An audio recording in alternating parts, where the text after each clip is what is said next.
Hi everyone, Adrian from Audio Excellence Canada, Vilip over there, Angus and I was going to say Alice. Alex behind the cameras. Alex first of all, Happy New Year to all of you. I hope you and your loved ones had a very good holiday season. It's really not New Year's yet, Adrian. Well, that was past. Anyway, unlike all the other videos we've done in the past, going forward, we're going to give you our fundamental conclusions first, so you don't have to watch the whole thing if you don't want to. I've had a few.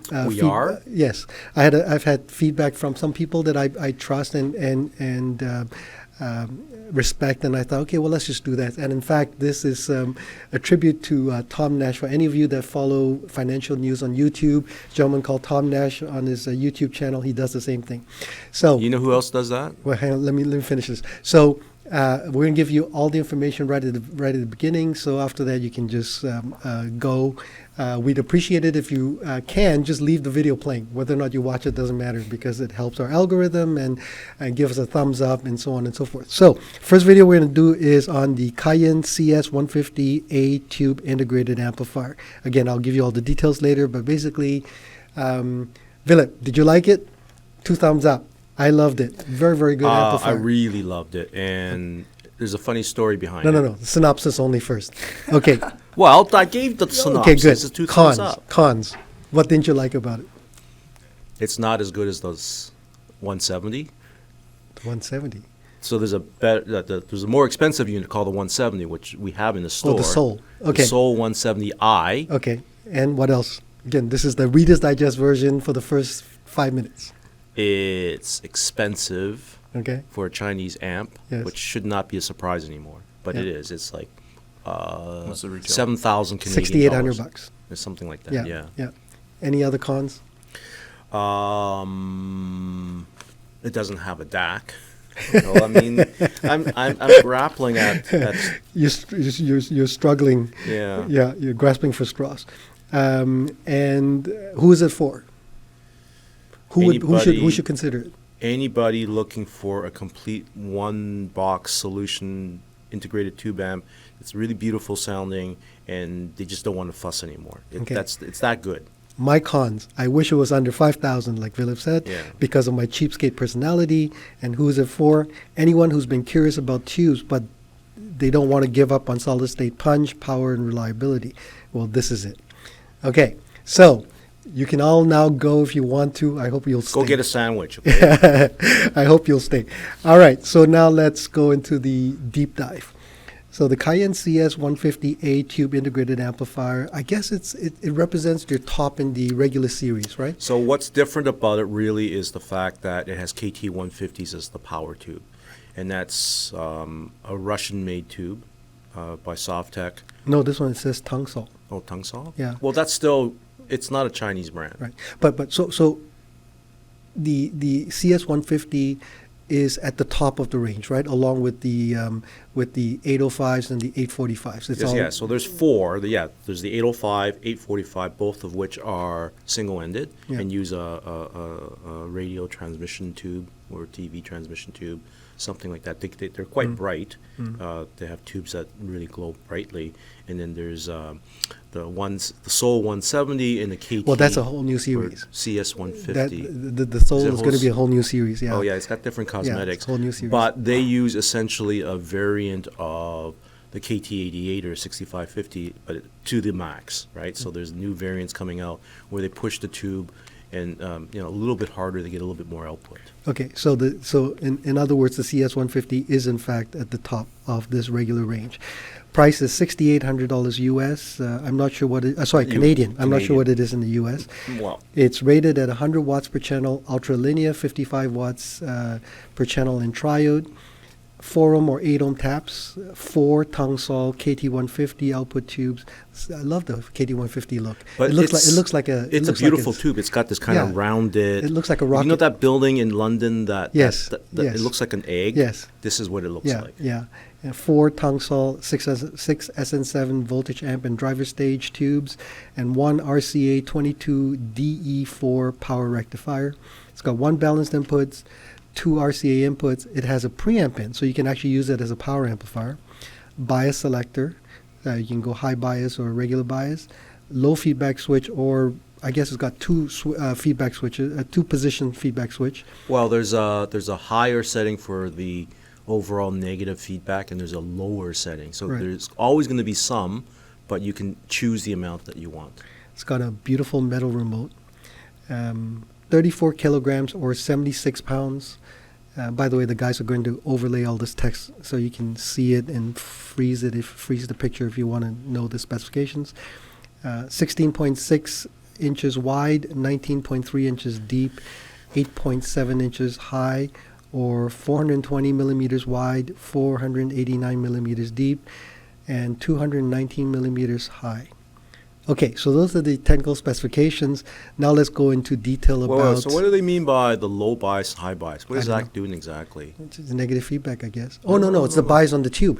So, So you actually have two, like you set Yes. it for a certain bias, Yeah. and then you can actually take it. What if you set it all the way at if you bias it all the way at what the maximum is for the tube? Does that mean that see, and you... this is why we should read the manual, because I'm sure it's in the manual. It sounds different. We just haven't read it. Actually, if you Do we guys even have get... it? Yeah, if you guys read the manual, it might be on the website. Just overlay the information so clients will know. I didn't play with that setting. I just played the unit at whatever So the as with setting all was. Cayin units, it has a bias meter, Yep. and you can individually bias each tube. And the bias setting is obviously they set it for the middle of the meter. So when the Really meter- easy to do, by the It's way. really easy to do. So probably that's some sort of nominal setting that they think is the correct ultimate setting, but then you can boost it a bit, I guess. Yeah, yeah. Okay, Vilip, what did you think of the amplifier or the integrated amp? So, such a convoluted story, because we had this amp show up, and then I listened to it for like a day. And then it disappeared. And then Richard said, no, I got to send it out to Vancouver. Then he sent it out to Vancouver to one of his dealers to try. And then the whole province of British Columbia basically got flooded and snowed in, and it was a disaster there. And the amp got stuck. And then I'm having this client of mine go like, Vilip, is this amp in? And I said, well, we had it. Oh, and he says, I'm really interested in hearing it. And I said, well, I can't, it won't be back for a couple of weeks. And it turned into more than a month. And then it was more than a month, right? So he would call me every weekend, go like, is it here? Is it here? Is it here? He said, no, it's still stuck in Vancouver. So the good thing is that you opened up your wallet and gave the thing Richard is, a PO. I didn't even realize we didn't have one, to be honest. Oh. Because I'm always so distracted on so many levels that I didn't realize that we never ordered one. So finally, one day, for some reason, I realized we didn't have one. So I said to Richard, do you have one in stock? He says, yes. So I told him, yeah, give me one. And so we... So you understand, all this time I was bugging Richard, can you open one up? You so never that we mentioned, so I didn't know, yeah. And then he kept on saying, well, I have stock, but it's brand new in the box. Same as the 845. I didn't know we never had one. I, for some reason, always No, thought we we did had one. have one here. Yeah, so I didn't know that it wasn't ours. I thought I'd ordered it. Oh, And I well, didn't know. the 805 isn't ours. Yeah, yeah. So I've told Richard we're going to get some. Yeah, But I sold one already. yeah. So, long story short, 150 finally arrives, and brand new out of the box. I took it out of the box. I demoed it for the client who went desperately here. I tried to put some hours on it, probably got about 30 hours on it, and it didn't quite sound as beautiful as I remembered the other one sounding, because it's very close to the 805. They're very, very close, despite the fact that one is push-pull and the other is single-ended. The CS-150A is push-pull, and the 805A is single-ended. So, anyways, I sold the 805. I sold them an 805, and I put the 150 aside. And then you, of course, sent me the email saying, well, we're gonna review this. So I quickly put the amp back up on the equipment stand, and we burned it in some more. And so when I listened to it last night, it was so much better, and better in, like, again, I mean, we're lacking the proper words to describe it. It's just more of everything.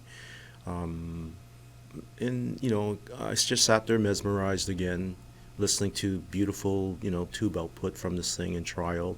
I had everything at the minimum setting. In other words, like trial with none of the extra bias and as low feedback as possible. I'm listening to it, and it's got this beautiful mid-range. It's quite tubey. It's not bright or forward again.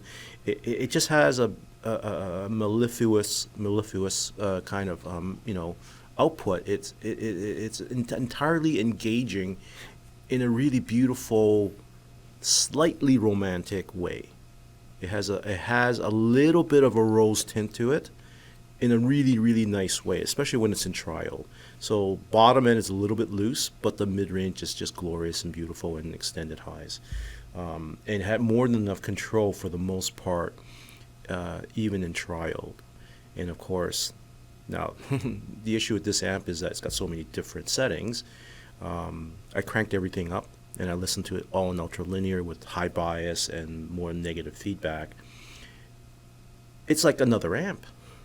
It has similar qualities in the mid-range, but everything else is much more controlled, with greater sense of detail and depth and ability to peer into the music.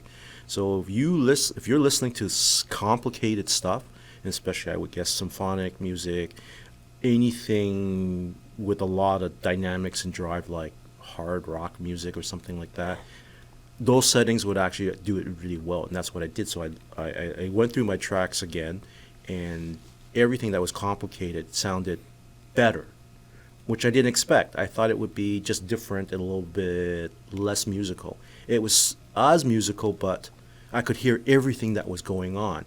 Whereas in trial, it's more like, you can just sit back and enjoy without having to be super critical about it.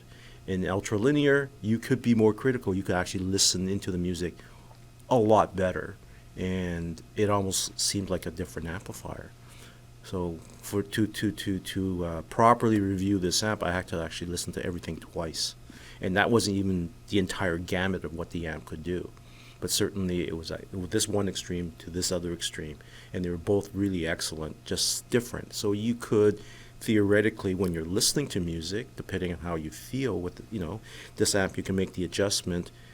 You want it to be more intimate, it can be. If you want it to be more authoritative, it can be. And anything in between. So it's a big, that's why 2 big thumbs up. Yeah. So for the most part, I entirely agree with Vilip.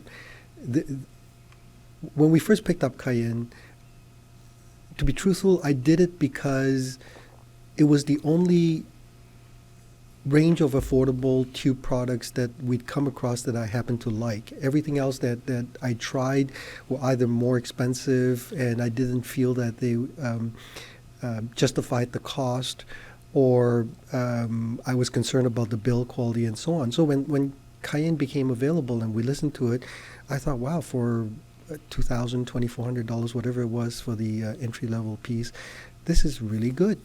And well built and sounds good and so on.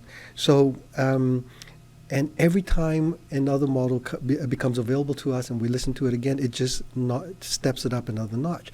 So when the CS-150, when I listened to this thing, one of my first things that I wrote down was, Cayin has consistently exceeded my expectations. Superbly built, great value, amazing reliability, wonderful sound, punches higher than the price. And the 150 encapsulates all of that.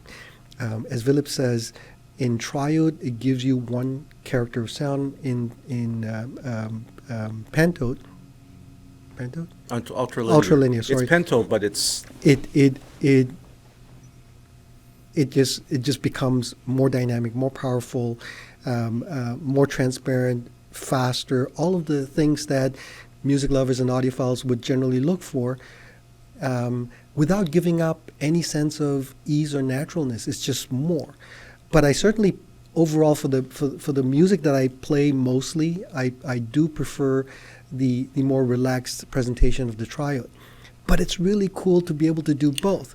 Whereas the lesser expensive Cayin, I almost always preferred the triode version. I'm grateful for the ultralinear version, but I prefer the sonics of the triode. So in this case, you could have both. It's so cool.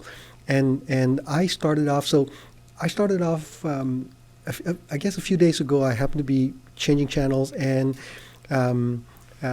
what's his name? I always forget his name. It's Tony Bennett. He did a concert with Lady Gaga a number of years ago, maybe last year at the Radio City Music Hall. And he did a solo rendition of How Do You Keep the Music Playing. Now, this gentleman is fairly old now, right? He doesn't have the same kind of power in his voice, and certainly he hardly spoke throughout the concert. Apparently, it turned out later on that he has Alzheimer's. But for that one particular cut, his phrasings, the way that he would punctuate his notes was so unique. And I know the song really, really well. James Ingram did a rendition of it, one of my favorites, and he just did this so well, so beautifully, that one of the first cuts I played on this system was Tony Bennett. And of course, Tony Bennett in this case was the Duet 2 album back in 2012 with Aretha Franklin. And so you have here these two amazing singers, right? Aretha Franklin. I mean, what else can you say about her? She's just like the best. Well, First Lady of Soul, right? So. Unbelievable. And then you have Tony Bennett, who is just absolutely phenomenal. And the two singing together, just absolutely a fantastic track. And then I played Dinah Krall, and Dinah Krall was what's the album? A Glad Rag Doll, where she's sitting, lying sideways in a garter belt, and it's like sexy, just absolutely sexy. And I believe the word is tawdry. Oh, please, come on, just. She's at like a New Orleans brothel or something like that. It just evoked so much passion and beauty and all these interesting things in my mind that was going on. So then I decided to play Waiting to Exhale, the soundtrack. And again, it was because I happened to catch a bit of the movie on TV the other day. And the songs, I'd forgotten how beautiful the songs are. And so here you have some of the most beautiful, wonderful singers, R&B singers on this one soundtrack, and the songs are all great. So you have Whitney Houston, and you had Aretha Franklin, and I'm listening. I listened to the whole album. It was so good. To the Cayin. I listened to Vanessa Williams. Right, a lot of people. See, this is the thing. You're listening, and then an hour passes. Oh, absolutely. Vanessa Williams. I hadn't listened to her in the longest time. I remember being totally infatuated. Do you guys know who Vanessa Williams? Oh my gosh! She How can you not know Vanessa Williams? One of the most beautiful creatures of all time. Absolutely gorgeous. She was Miss USA or Miss Universe, and then there was some sort of scandal. Well, and so she on, posed for Penthouse, right? And then she turned into this marvelous singer. And she had a few good hits. And I'm listening to her, and as I'm listening to her, I remember how infatuated I was with her. How she has beautiful. An angelic voice. Oh, absolutely. And the video that they put out with her singing. Oh, anyway. Then I decided to play something a little bit more up-tempo. So Janelle Monáe, Make Me Feel. Punchy, dynamic, powerful. See, Angus, he does listen to music. Oh, yeah. Well, I never said he didn't. What you guys think of music. Anyway, if you guys don't know this cut, check it out. It's fantastic. Very punchy, up-tempo, dynamic, wonderful, very well recorded. And again, with a traditional sort of the tube amplifier, it would be slow and a little bit taking away a little bit of the punch and leading edge. Not the Cayin, certainly not in the ultra-linear mode.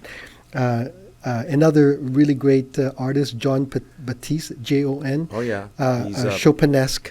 Piano beautiful player. Piano, incredible dynamics. You got to listen to that. So conclusion, it's a classic. One of the great all-time integrated amps, whether it's tube or solid state. I really like it that much. So the other end piece of this story is that when Richard first brought this thing in, like when we actually bought a unit for display, he helped me set it up. He insisted that he would set it up, and he did. And then we start playing music on it. I'm thinking like, that's really good.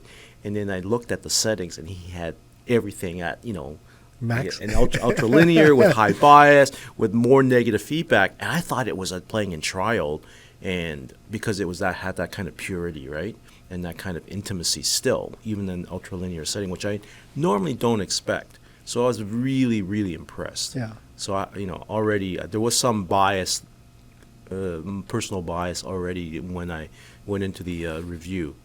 But it just continued to surprise me in super pleasant ways. It just exceeded my expectations to a level that I wasn't even contemplating was possible. Yeah, 100%. This is absolutely a fantastic integrated amplifier. I mean, if you told me that it sold for $10,000 and you didn't put the name Cayin on it, so in other words, there was no prejudice against the fact that it's made in Asia.